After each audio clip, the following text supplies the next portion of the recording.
जय जगन्नाथ। सभी देशवासियों को पिना का नमस्कार। आज का उपस्थापना में मैं डिस्कशन करने जा रहा हूं सुएज कैनाल का ऊपर में, जो कि भूमध्य सागर को सुएज की खाड़ी से जोड़ता है और ये हिंद महासागर और अटलांटिक महासागर का बीच में एक शॉर्टकट समुद्री मार्ग है। देखिए, सन 1498 में वास्को दा गामा ने सामुद्रिक मार्ग ढूंढे थे। कहां से? पुर्तगाल से, मतलब समझ लीजिए यूरोप से, पुर्तगाल से निकल के केप ऑफ गुड होप। देखिए, केप ऑफ गुड होप कहां पर है? ये अफ्रीका है। अफ्रीका का साउदर्न साइड से निकल के वो क्या कि भारत का कालीकट में पहुंचे थे और बहुत मसाला का बिजनेस किए थे। मसाला लेके जाते थे, बिजनेस करते थे। उसका पहले क्या होता था, ये जो अरब के जितने आदमी सब थे ना, ये अरब के आदमी, देखिए ये होता है लाल सागर। लाल सागर से निकल के भारत तक पहुंच जाते थे। ठीक है, अरबियन सीधे के भारत तक पहुंच जाते थे और भारत के साथ अच्छा बिजनेस करते थे। ये समझ में आ गया? अभी देखिए, लेकिन ये तो बहुत बड़ा सा समुद्री मार्ग है और करीबन कितना किलोमीटर तय करना पड़ता है इतना रोड को जाने के लिए?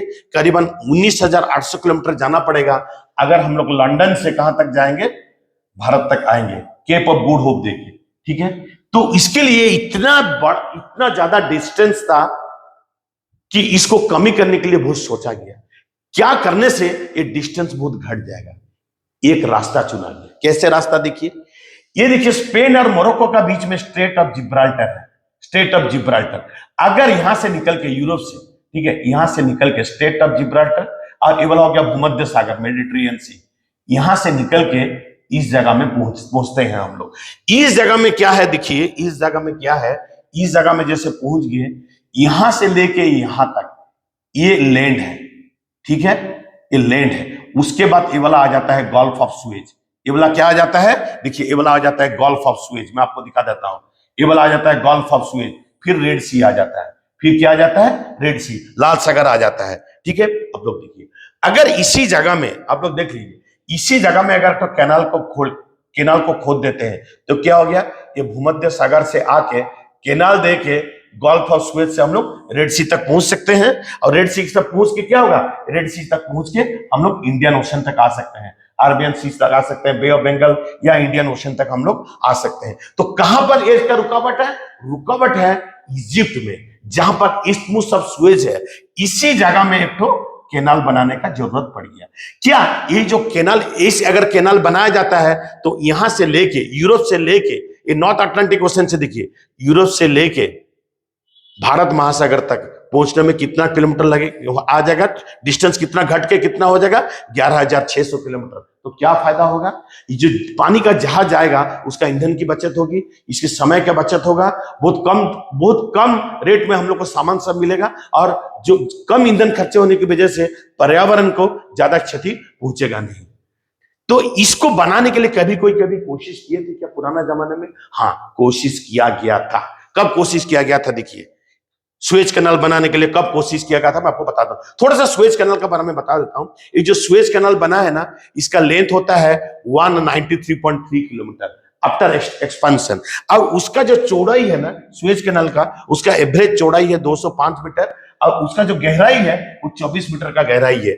2021 में एवरेज 56 सीट, मतलब 56 सीट जाना आना करते थे। कहां पर? ये सुएज कैनाल देके। और ट्रांजिट टाइम कितना होता है? टाइम कितना लगता था उसको क्रॉस करने के लिए? 12 से 16 घंटा। और इसमें टोटल वर्ल्ड का 12% ग्लोबल ट्रेड होता है सुएज कैनाल देखे, और 30% कंटेनर ट्रैफिक होता है, कंटेनर शिप जाता है। वर्ल्ड का जितना भी कंटेनर शिप है सुएज कैनाल देके जाता है। और एवरेज टोल जो है लार्ज कंटेनर शिप का होता है 0.5, देखिए, $0.5 मिलियन होता है। ठीक है, और एनुअल जो रेवेन्यू अर्निंग होता है इजिप्ट का, ये होता है $9.4 बिलियन। और ये तब बहुत ज्यादा चर्चा में आया। कब चर्चा में आया? 2021 में। कब तक? जब 23 मार्च से लेकर 29 मार्च तक एक जहाज था एवर गिवन, वो ऐसा घूम गया था, ये रोड को ब्लॉक कर दिया सुएज कैनाल का। ये सेंडस्टॉर्म के वजह से हुआ था। ठीक है, ऐसे ब्लॉक कर दिया। ब्लॉक करने की वजह से ये जो 23 मार्च से लेकर 29 मार्च 2021 तक ये सुएज कैनाल बंद हो गया था। उसमें बहुत क्षति सहना पड़ा। एवरगिवन कंपनी के, एवरगिवन जहाज जो कंपनी का नाम है वो होता है एवरग्रीन। एवरग्रीन ने इसी के लिए क्या होता था, सुएज कैनाल कंपनी को $500 मिलियन का फाइन दिया था। उस टाइम में बहुत चर्चा का विषय हुआ था उस टाइम में। अब देखिए, पहले क्या, कभी पुराना जमाने में कभी कोई कनाल बनाने के लिए कोशिश किया था? यस, कोशिश किया गया था 4000 साल पहले, जब फारो ने क्या करता था, इजिप्ट का शासनभार संभाले थे। एक 12th डायनेस्टी का राजा थे फारोस का, जो फारस का शासन है, उनका नाम होता है सेनुसेरेट III, ऑल्सो नोन एज क्या, शेसोस्ट्रिस इसका नाम था, ठीक है। 12th डायनेस्टी का इजिप्ट, 12th डायनेस्टी, ठीक है। फारोस का जब शासन था, ये 12th डायनेस्टी का राजा थे। ये क्या किए थे, ये कोशिश किए थे, ये जो देखिए ये वाला होता है नील नदी से लोहित सागर तक एक कैनाल बनाए थे, बट इसको कभी भी वो भूमध्य सागर तक जोड़ नहीं पाए। कोशिश किया गया था, उसका बाद रोम वाले ने बहुत कोशिश की, ग्रीक वाले ने भी कोशिश की, किसी को ज्यादा सक्सेस मिला नहीं। पहले कब सक्सेसफुली एक काम करने का निर्णय लिया गया और सक्सेसफुली इसको कंप्लीट किया गया, उसके बारे में मैं आप लोग को बता रहा हूं। आप लोग देखिए, इनका नाम देखिए, एक तो फ्रेंच एक्सप्लोरर और इंजीनियर थे, इनका नाम था लिनांट, देखिए लिनांट डी बेलेफोंस। 1830 में वो पहली बार बोले कि ये जो देखिए ये मेडिटेरियन सी है, इस जगह में ये वाला मेडिटेरियन सी है देखिए, और ये गल्फ ऑफ सुएज है। उसने बता दिए कि ये दोनों का सी का लेवल सेम है, सी का लेवल सेम है। देखिए ये दो तो अगर देखिए ये मेडिटेरियन सी है, गल्फ ऑफ सुएज है, अगर दोनों लेवल सेम है, अगर हम लोग तो कैनाल खोद देंगे, आराम से हम लोग क्या कर सकते हैं, Mediterranean sea and Gulf of Suez के बीच में जाना आना कर सकते हैं कैनाल का थ्रू से, क्योंकि दोनों का सी का लेवल सेम है। लेकिन आप पानामा कैनाल का याद कीजिए, पानामा कैनाल में क्या प्रॉब्लम होता था, देखिए ये अटलांटिक ओशन को पैसिफिक ओशन से जोड़ता है। पहले अटलांटिक ओशन से क्या करना पड़ता है, उसको 26 मीटर ऊपर जाना पड़ता है। देख लीजिए, इसको पहले 26 मीटर ऊपर जाना पड़ता है, उसके लिए लॉक यूज होता है। देखिए इसमें 3 तो लॉक यूज हुआ है। गाटून लेक में आते हैं, फिर गाटून लेक से जब अटलांटिक ओशन में आते हैं, फिर इसको 26 मीटर नीचे आना पड़ता है, सॉरी पैसिफिक ओशन तक आने के लिए 26 मीटर नीचे आना पड़ता है। उसके लिए भी क्या लगाया गया, लॉक लगाया गया, क्योंकि वो दोनों का लेवल सेम नहीं है। अटलांटिक ओशन से लेकर पैसिफिक ओशन तक लेवल दोनों का सेम नहीं है, लेकिन इसमें लेवल सेम होने की वजह से बहुत आसानी से कैनाल खोद के हम लोग क्या कर सकते हैं, कैनाल को बना सकते हैं। ये पहले कौन बोले थे, फ्रेंच का एक्सप्लोरर एंड इंजीनियर, इनका नाम था लिनांट डी बेलेफोंट। उसके बाद सबका दिमाग खुल गया कि हम लोग उसको कैनाल को खोद सकते हैं। पहले कब उसका कोशिश जारी हुआ, देखिए ये तो बता दिए कि कैनाल खोद सकते हैं हम लोग। देखिए कोशिश कब किया गया, फ्रेंच का तो डिप्लोमाट और एक आपका डिप्लोमेट और एंटरप्रेन्योर थे, जिनका नाम है फर्डिनांड डी लेसेप्स, ठीक है, फर्डिनांड डी लेसेप्स। 1854 में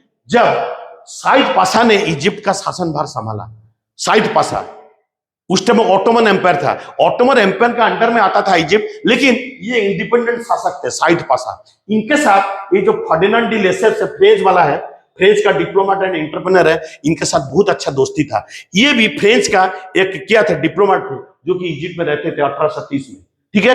तो ये दोनों का बीच में बहुत अच्छा दोस्ती था। तो फर्डिनांड डी लेसेप्स ने साइद पाशा को बोले, आप हमको अनुमति प्रदान कीजिए, हम लोग एक तो कैनाल बनाएंगे। तो ये अनुमति प्रदान किए, और वो लोग का बीच में एक तो कंसेशन दिया गया। साइद पाशा ने कंसेशन दिए 30 नवंबर 1854 को, बोले कि हम लोग सुएज कैनाल कंपनी खोलेंगे, और सुएज कैनाल कंपनी खोलने के बाद सुएज कैनाल को बनाएंगे, और सुएज कैनाल को बनाने के बाद ये जो कंपनी का नाम होगा यूनिवर्सल, ठीक है, universal company of maritime canal of Suez, या क्या बोला जाएगा, सुएज कैनाल कंपनी, जो कि 99 ईयर्स तक इसको क्या करेगा, लीज में रखेगा, जिसमें कि इनका हिस्सेदारी होगा, किसका, फ्रेंच का हिस्सेदारी होगा करीबन 54%, ठीक है, करीबन 54% होगा फ्रेंच का हिस्सेदारी, और बाकी सब हिस्सेदारी होगा किसका, साइद पाशा, मतलब इजिप्ट का होगा बाकी सब हिस्सेदारी, ठीक है। तो उसी हिसाब से इन लोग का एग्रीमेंट हो गया। एग्रीमेंट होने का बाद क्या हुआ, उसने क्या किए, फर्डिनांड डी लेसेप्स ने बहुत सारे एक्सपर्ट्स बुलाए, 13 एक्सपर्ट्स बुलाए 7 कंट्रीज से। बुलाने के बाद सब बैठ के मंथन किए। मंथन करने के बाद उनका जो सबसे अहम इंजीनियर जो थे, वो ऑस्ट्रियन सिविल इंजीनियर थे, जिसका नाम था एलोइस नेग्रेली, जिसने कि इसका क्या किया, इनका क्या किया, वो आर्किटेक्चरल डिजाइन बनाए। ये भूमध्य सागर है, ये गल्फ ऑफ सुएज है, ठीक है, रेड सी को कनेक्ट करता है गल्फ ऑफ सुएज। इसका वो क्या करे, इंजीनियरिंग आर्किटेक्चर, इसका आर्किटेक्चरल डिजाइन किए, ठीक है। डिजाइन करने के बाद क्या हुआ, मैं आपको बताना चाहता हूं। डिजाइन करने के बाद 25 अप्रैल 1859 में पहले काम स्टार्ट हुआ। काम कहां पर स्टार्ट हुआ, मैं बताना चाहता हूं। काम स्टार्ट हुआ देखिए पोर्ट साइड में, ये वाला मेडिटेरियन सी में। कहां पर है, मेडिटेरियन सी में, देखिए पोर्ट साइड, ये वाला मेडिटेरियन सी से यहां से कैनाल का खुदाई हुआ। कैनाल का खुदाई होने का यहां पर आके पहुंचा। यहां पर देखिए तिम्सा लेक है, ये इस्माइलिया में है। फिर तिम्सा लेक से फिर कैनाल खोदा गया। इधर में ग्रेट बिटर लेक है, लिटिल बिटर लेक है। फिर कैनाल खोद के हम लोग क्या किए, गल्फ ऑफ सुएज में पहुंचे। और यहाँ पर कौन सा बंदर है, किस पोर्ट है? ये पोर्ट का नाम होता है पोर्ट ताउफिक। ताउफिक, TAWFIK, देखिए TAW ताउफिक, मैं इसका नाम बोलना चाहता हूं, इसको बोलते हैं पोर्ट ऑफ ताउफिक। ये वाला कहां पर है? गल्फ ऑफ सुएज में, जो कि कनेक्ट करता है रेड सी को, लोहित सागर को कनेक्ट करता है। तो मतलब ये जो कनाल खोदा गया पोर्ट साइड मेडिटेरियन सी में और गल्फ ऑफ सुएज में, कहां पर? पोर्ट ताउफिक तक ये वाला खोदा गया, पोर्ट ताउफिक तक ये वाला कनाल को खोदा गया। ठीक है, 1859 में काम स्टार्ट हुआ 25 अप्रैल, और उसको 10 साल लगा कंप्लीट करने में, और ये कंप्लीट हुआ 1869 में, अगस्त का महीना में ये वाला कंप्लीट हुआ, अगस्त का महीना में ये कंप्लीट हुआ। ठीक है, आपको दिखाना चाहता हूं, देखिए कंस्ट्रक्शन का टाइम में देखिए ड्रेजिंग हो रहा है, इसमें सर्वेइंग हो रहा है, देखिए ये वाला सब सर्वेइंग हो रहा है। और इसमें जो काम करते थे, जो हमारा इतिहासकार है, जो हिस्टोरियन है, वो लोग बोलते हैं कि करीबन 3000 या 4000 आदमी का मौत हुआ था ये कनाल बनाने का टाइम में। लेकिन जब वो जो हमारा इजिप्ट का शासक थे, मैं थोड़ा आगे में बोलूंगा वो शासक का नाम क्या है, उन्हें बोले थे कि लगभग 1,25,000 आदमी का मौत हुआ था इसको बनाने का टाइम में, जो कि गलत है, जो कि हिस्टोरियन सब मानते नहीं। हिस्टोरियन बोलते हैं कि 3000 से 4000 आदमी का क्या डेथ हुआ था बिकॉज ऑफ कॉलेरा डिजीज। ठीक है, अच्छा ये क्या किया गया, ये कंप्लीट हुआ अगस्त 1869 में। देखिए काम चल रहा है सब, कंप्लीट होने के बाद बहुत फन फेयर में 17 नवंबर 1869 को इसका इनॉग्रेशन किया गया। इनॉग्रेशन करने के बाद जहाज चलना चालू हो गया, जहाज चलना चालू हो गया। लेकिन जब जहाज चलना चालू हो गया तब कौन शासक थे, मैं बताया आप लोग को, जो हम लोग का जो इजिप्ट का शासक थे साइद पाशा थे। साइद पाशा का देहांत हो जाता है 1863 में। उनके बाद जो नेक्स्ट शासक आए उनके नाम होता है इस्माइल पाशा। बट वहां से लेके 1875 तक बहुत ज्यादा इंटरनल प्रॉब्लम हुआ इजिप्ट में। उन लोग का पैसा लगभग खत्म हो गया, उन लोग का इकोनॉमी पूरा कलाप्स कर गया। तो उसके लिए क्या हुआ, ये जो सुएज कैनाल का जो शेयर था, लगभग 44% शेयर था। किनका शेयर था?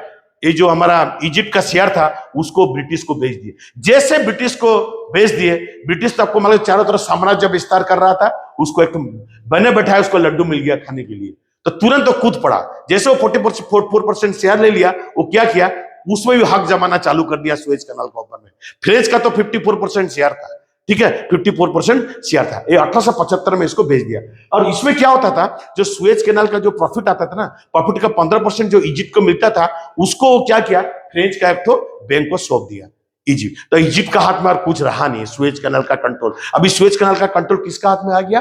ब्रिटिश और फ्रेंच का हाथ में रहा। लेकिन सब कोई बाकी यूरोपियन देश सोचे ये लोग अगर इसका कंट्रोल में ले लेंगे, हम लोग को जहाज को जाने के लिए देंगे नहीं। उसके लिए एक तो कन्वेंशन होता है, देखिए मैं लिखा हूं, कन्वेंशन होता है कॉन्स्टेंटिनोपल। कॉन्स्टेंटिनोपल मतलब ये वाला है तुर्की में। आजकल इसको बोलते हैं, शायद हम लोग बोलते हैं इसको तुर्की का,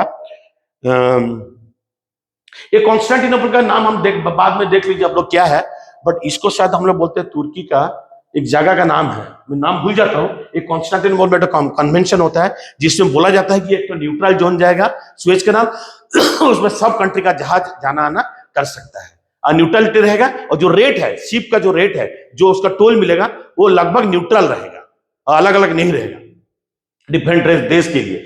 जैसे सुएज कैनाल अभी आ जाता है इसका कंट्रोल में, इसका ब्रिटिश का कंट्रोल में, लगभग 1882 में ब्रिटिश क्या करता है, पूरा इजिप्ट को अपना कैप्चर में कर लेता है, अपना कैप्चर में ले लेता है, साम्राज्य विस्तार कर लेता है इजिप्ट में। उसके बाद धीरे धीरे क्या होता है, 28 फरवरी 1922 में उसको इंडिपेंडेंट घोषणा कर देता है। कौन? ब्रिटिश वाले ने उसको इंडिपेंडेंट घोषणा कर लेता है। लेकिन एक तो एंग्लो इजिप्टियन ट्रीटी होता है 1936 में, तभी भी ब्रिटिश का कंट्रोल अभी भी क्या होता है, सामरिक कंट्रोल जो होता है, डिफेंस कंट्रोल अभी भी कहां पर था, सुएज कैनाल में था। लेकिन वर्ल्ड वॉर 2 के बाद इजिप्ट ने इसे विड्रॉ कर लिया, इसी ट्रीटी से वो विड्रॉ कर जाता है। ठीक है, चलिए आगे बढ़ते हैं।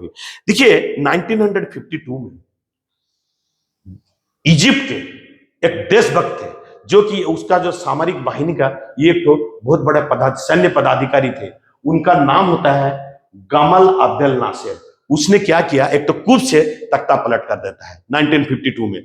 और 1952 में तख्ता पलट करने का बाद इसने क्या करते हैं 1956 में, ठीक है, 1956 में करीबन जुलाई 26 1956 में वो क्या करते हैं, सुएज कैनाल को राष्ट्रीयकरण कर देते हैं, नेशनलाइजेशन कर देते हैं। और नेशनलाइज करके किसको, सुएज कैनाल को नेशनलाइज करके उसका सब प्रॉपर्टी अपना कंट्रोल में लिए थे।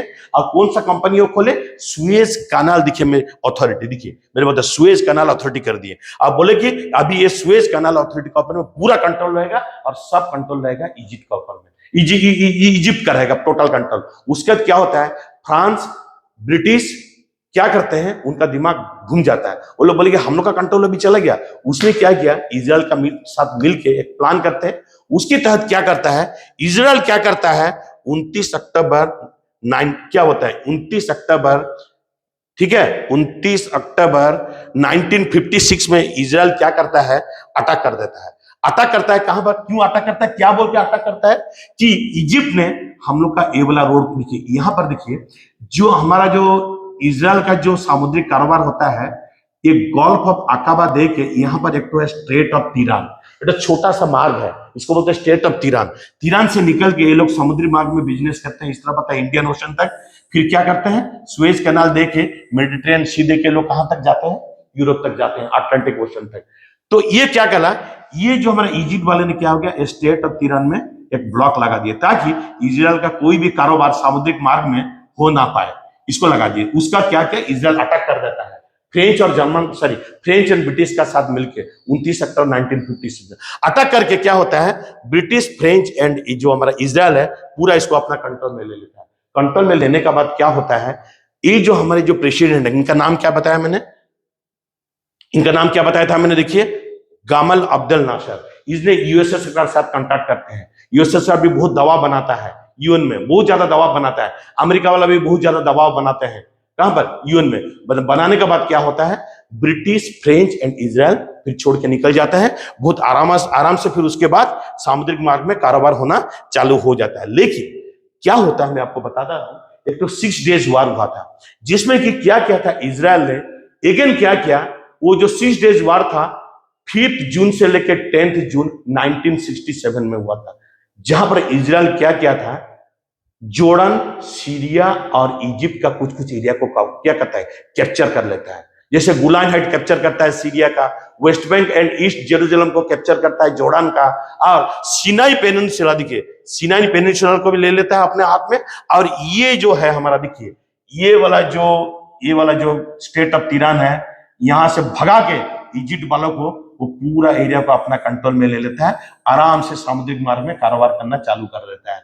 ये कब का, 19 में कब बोला, 67, 5 जून से लेकर 10 जून तक ये वाला होता है 6 डेज वार, इसको याद रखिए, इसको बोलते हैं 6 डेज वार। उसके बाद क्या होता है, फिर यूएन में इंटरवेंशन होता है। फिर यूएन का इंटरवेंशन के बाद, नहीं अभी यूएन का इंटरवेंशन नहीं होता, फिर क्या होता है, ये जो इजिप्ट वालों ने क्या करता है, ये जो हमारा जो सुएज कैनाल है, ये मार्ग को पूरा ब्लॉक कर देते हैं, ठीक है, इसको क्या कर देते हैं, ब्लॉक कर देते हैं।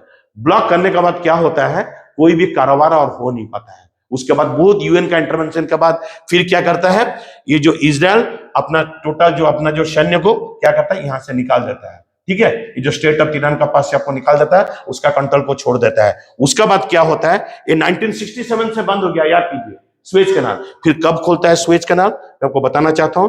फिर सुएज कैनाल खोलता है 1975 में, तब इजिप्ट के जो प्रेसिडेंट थे अनवर सदात ने इसको फिर 1975 में रीओपन करते हैं। तब से आज तक ये सुएज कैनाल देखे कारोबार हो रहा है, बहुत आसानी से कारोबार हो रहा है। देख लीजिए आप लोग, इसको मैं आपको बता दिया, सिनाई पेनिनसुला को ले लिया था इजराइल, ठीक है।